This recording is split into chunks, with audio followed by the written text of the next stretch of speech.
میرے دوستو، آج کی اس ویڈیو میں ہم آپ کو ایک عربی شیخ کا واقعہ سنائیں گے کہ جس نے ایک گھر میں اکیلی کام کرنے والی نوکرانی کو پا کر اس کے ساتھ شرمناک حرکت کر ڈالی۔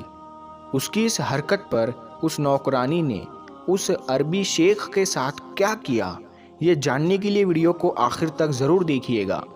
اس حوالے سے ہم آپ کو مکمل تفصیل بتائیں گے، لیکن دوستو اس سے پہلے کہ آپ کو اس کے بارے میں سب بتاؤ، آپ سے گزارش ہے کہ اپنے چینل پٹھان وائس کو سبسکرائب کر لے اور گھنٹی کا بٹن بھی دبا دے تاکہ آنے والی ویڈیوز بھی آپ کو نوٹیفیکیشن کے ذریعے ملتی رہے۔ تو چلیے بنا کسی دیری کے ویڈیو کی شروعات کرتے ہیں۔ پیارے دوستو، یہ بات آپ بھی جانتے ہوں گے کہ اب کی عرب قوم ایک انتہائی عیاش بن گئی ہے۔ موجودہ دور میں اگر عرب ممالک پر نگاہ دوڑائی جائے تو یہ بات واضح ہوتی ہے کہ سعودی عرب اور متحدہ عرب امارات کے تمام ممالک فحاشی و عریانی کو ترویج دے رہے ہیں۔ سعودی عرب میں برہنہ فوٹو شوٹ سے لے کر نیم عریاں میوزک کنسرٹ کروائے جا رہے ہیں جو کہ اس ملک کو زیب نہیں دیتے۔ یاد رہے کہ دنیا بھر کے مسلمان سعودی سرزمین سے خاص انسیت رکھتے ہیں، یعنی کہ ایک خاص لگاؤ رکھتے ہیں، جس کی وجہ وہاں پائے جانے والے مقامات مقدسہ ہے۔ لیکن ماڈرن دور کے ماڈرن سعودی عرب میں عورتوں کے معاملے میں اسلام مخالف واقعات تواتر سے وقوع پذیر ہو رہے ہیں، یعنی اتنے بڑھ رہے ہیں کہ جس کو سن کر مسلم امت رنجیدہ ہو جاتی ہے۔ ایک ایسا ہی عجیب واقعہ سعودی عرب کے مشہور شہر الضمیر میں پیش آیا۔ یہ شہر سعودی عرب کا تجارتی شہر کہلایا جاتا ہے اور اس شہر کے طول و عرض میں سعودیہ کا شاہی طبقہ رہائش پذیر ہے۔ یہاں پر بڑے بڑے بزنس مین اور کاروباری لوگ رہتے ہیں جن کے آگے پیچھے نوکر چاکر ہر وقت ان کی خدمت کے لیے موجود رہتے ہیں۔ تو دوستو، اسی شہر کے جنوب میں واقع ایک عالیشان محل میں ایک سعودی بزنس ٹائکون رہتا تھا جس کا نام شیخ جابر الحسن ہے، جو اپنے اہل خانہ سمیت اپنے خاندان والوں کے ساتھ ایک شاہانہ زندگی گزار رہا تھا۔ ان کے حوالے سے گزشتہ دنوں یہ خبر سعودی میڈیا پر وائرل ہوئی کہ انہوں نے اپنی ایک گھریلو نوکرانی کے ساتھ شرمناک حرکت کی ہے۔ ہوا کچھ یوں کہ شیخ صاحب شہر سے باہر کسی کام کے سلسلے میں گئے ہوئے تھے۔ کچھ دنوں بعد جب ان کی واپسی ہوئی تو گھر والوں کو بنا بتائے ہی وہ گھر آ گئے، لیکن جب وہ گھر میں داخل ہوئے تو انہیں پتہ چلا کہ ان کی بیوی ان کے بچوں کو لے کر شاپنگ کرنے کے لیے باہر گئی ہوئی ہے اور ان کی نوکرانی گھر کی صفائی تب کر رہی تھی۔ گھر میں نوکرانی کو اکیلا پا کر شیخ صاحب کی نیت خراب ہو گئی اور شیطانی ہوس جاگ اٹھی، جس کے بعد انہوں نے اس شیطانی ارادے کا اظہار بھی کیا، مگر نوکرانی کسی نہ کسی طرح ان کے چنگل سے نکل کر بھاگنے میں کامیاب ہو گئی۔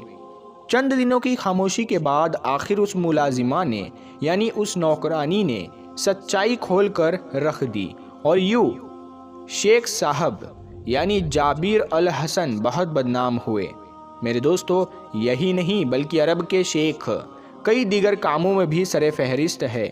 گزشتہ سال یہ خبر سامنے آئی کہ 19 سالہ ایک امریکن ماڈل نے اپنا کنوارا پن بیچنے کے لیے دنیا کے سامنے اپنا جسم پیش کیا تو بولی لگانے والوں کی تعداد سینکڑوں میں جا پہنچی اور ان میں سے 3 دولت مند ترین افراد کا تعلق روس، امریکہ اور ابو ظہبی تھا۔ روسی شخص ایک طاقتور سیاستدان تھا جبکہ امریکی آدمی ایک مالدار اداکار تھا۔ البتہ عربی شیخ کے سامنے کسی کا بس نہ چلا۔ اس عربی شیخ نے اس ماڈل گرل کو سب سے زیادہ بولی دی، یعنی سب سے زیادہ رقم دی، یعنی $30 لاکھ دے کر سب کو پیچھے چھوڑ دیا اور اس لڑکی کو خرید لیا، یعنی کہ یہ رقم ہندوستانی روپیوں میں تقریباً 22.5 کروڑ کے قریب بنتی ہے۔ امریکی ماڈل نے اپنے کنوارے پن کی نیلامی ایک ایجنسی کے ذریعے کی تھی۔ اس ایجنسی نے اس سے پہلے سینکڑوں لڑکیوں کی عزتیں لاکھوں ڈالر میں نیلام کر دی ہے غزیل اور عربی شخص کے لیے جرمنی کے ایک ہوٹل میں بکنگ کروائی گئی، یعنی اس ماڈل گرل کی اور عربی شخص کی ایک ہوٹل میں بکنگ کروائی گئی، جہاں انہوں نے ایک رات اکٹھے گزاری، جس سے آپ لوگ اندازہ لگا سکتے ہیں کہ عرب قوم کس جانب جا رہی ہے، اپنی دولت کا استعمال کہاں کر رہی ہے۔ بالخصوص سعودی عرب اور اس کے نوجوان ولی عہد محمد بن سلمان کئی ایسے قدم اٹھا چکے ہیں جو اسلام کے خلاف ہے۔ حال ہی میں یہ خبر سامنے آئی ہے کہ سعودی عرب میں دجال کے لیے ایک شہر تعمیر کیا جا رہا ہے، جس پر تقریباً $500 بلین کی لاگت آئے گی۔ یہ شہر تقریباً 5 سے 7 سال میں مکمل طور پر بن جائے گا۔ امریکہ نے اس شہر کی تعمیر کے لیے 2050 صفحات پر مشتمل ایک پروپوزل پیش کیا، جس میں اس شہر کا نام نیو ویم رکھا گیا۔ اس شہر کا افتتاح سعودی شہزادہ محمد بن سلمان نے کیا۔ نیو ویم کا مطلب ہے جدید مستقبل۔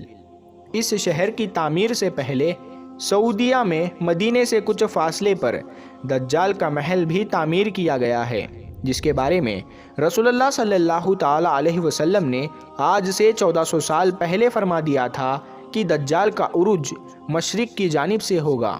وہ نکلنے کے بعد زمین پر ایک شہر میں جائے گا۔ اس وقت مدینہ کے 7 دروازے ہوں گے اور ہر دروازے پر 2 فرشتے پہرا دیں گے جو اسے مدینے میں داخل نہ ہونے دیں گے۔ ایک اور حدیث میں آتا ہے، رسول اللہ صلی اللہ تعالی علیہ وسلم نے فرمایا کہ زمانہ آخر میں جب دجال مدینے میں داخل نہ ہو پائے گا تو وہ مدینے سے باہر ایک پہاڑی پر قیام کرے گا اور مسجد نبوی صلی اللہ علیہ وسلم کی جانب اشارہ کر کے اپنے ساتھیوں سے کہے گا، یعنی دجال مسجد نبوی کی طرف اشارہ کر کے اپنے ماننے والوں سے کہے گا، وہ دیکھو احمد کا سفید محل۔ رسول اللہ صلی اللہ تعالی علیہ وسلم نے دجال کے حوالے سے جس پہاڑی کا ذکر کیا ہے وہ آج جبل حبشی کے نام سے جانی جاتی ہے، اور اس مکان پر سعودی حکومت کی جانب سے ایک محل بھی تعمیر کیا جا چکا ہے، جسے کنگڈم پیلیس کا نام دیا گیا ہے، جس کی بناوٹ بالکل صہیونی طرز تعمیر کے مطابق ہے۔ لاکھ اختلافات کے باوجود سعودی حکومت نے نہ تو اس محل کی تعمیر بند کی اور نہ ہی اس کی جگہ بدل دی گئی۔ تعمیر کے بعد سے یہ محل اب تک ویران پڑا ہے، اور اس محل کے علاوہ اس پہاڑی پر دور دور تک آبادی نہیں ہے۔ اس محل کی جانب جانے کا صرف ایک ہی راستہ ہے، اور یہاں کسی بھی شخص کو جانے کی اجازت نہیں ہے۔ انہی وجوہات کی بنیاد پر لوگوں نے اس محل کو دجال کے محل کا نام دے رکھا ہے۔ دوستو، اگر بات کی جائے اس شہر کی تو یہ دراصل ایک دجالی شہر اور قیامت کی نشانی ہے، جس کا افتتاح سعودی شہزادہ محمد بن سلمان کر چکے ہیں، جو تقریباً 7 سال کے عرصے میں مکمل ہوگا۔ یہ شہر ریڈ سی کے کنارے پر بنایا جا رہا ہے، جس کے ساتھ اردن، مصر اور اسرائیل کی سرحدیں لگتی ہے۔ حیران کن طور پر اسرائیل شہر اس کی تعمیر کی فنڈنگ کر رہا ہے۔ یہ شہر سعودیہ میں ضرور بن رہا ہے، مگر اس کا کنٹرول اسرائیل کے ہاتھ میں ہوگا، تو یقیناً خود سعودی عرب کی تباہی کا موجب بن سکتا ہے۔ آپ کو مزید بتاتے چلے کہ نیو ویم سٹی سعودی ولی عہد محمد بن سلمان کے ویژن 2030 یعنی 2030 کو منظر میں رکھ کر تعمیر کیا جا رہا ہے۔ منصوبے کا اعلان 24 اکتوبر 2017 میں کیا گیا تھا۔ اس کا کل رقبہ 26,500 مربع کلومیٹر ہوگا۔ اس میں 468 کلومیٹر بحیرہ احمر اور خلیج عقبہ کا ساحلی علاقہ شامل ہے۔ خیال رہے کہ 26,000 مربع کلومیٹر کا رقبہ بہت بڑا رقبہ ہے۔ اگر ہم بات کریں لاہور کی تو یہ 1700 مربع کلومیٹر کے رقبے میں ہے، صرف 1700۔ اور کراچی کی بات کی جائے تو کراچی 3700 مربع کلومیٹر کے رقبے پر ہے۔ اب خود اندازہ لگا لیں کہ یہ شہر کتنے بڑے رقبے پر موجود ہوگا۔ کہتے ہیں کہ یہ شہر 3 بر اعظموں کو ایک دوسرے سے جوڑے گا۔ اس میں سعودی عرب کے علاوہ اردن اور مصر کے علاقے شامل ہوں گے۔ نیو ویم خصوصی سرمایہ کاری کے 9 شعبوں کا احاطہ کرے گا۔ ان میں توانائی، پانی، ٹرانسپورٹ، انفارمیشن ٹیکنالوجی، خوراک سائنس، میڈیا، تفریح اور معیشت کے دیگر شعبے بھی شامل ہے۔ مستقبل میں سعودی عرب کی 10% عالمی تجارت نیو ویم کے راستے ہی ہوگی۔ اس کے بارے میں کہا جاتا ہے کہ اس شہر میں کچن اور گھر کے کاموں کے لیے روبوٹ تیار کیے جا رہے ہیں جو انسانوں کی جگہ کام کریں گے، اور اس شہر میں اڑنے والی ٹیکسیاں ہوں گی جو کہ ہیلی کاپٹر کی طرح ہوگی، اور یہ بھی بتایا جاتا ہے کہ اس میں ڈرون ٹیکنالوجی کا استعمال بہت زیادہ ہوگا۔ جو لوگ پیزا، برگر وغیرہ آرڈر کریں گے وہ ڈرون کے ذریعے ان تک پہنچایا جائے گا۔ اس بارے میں آپ کی کیا رائے ہے؟ کمنٹ سیکشن میں ہمیں ضرور آگاہ کیجیے گا۔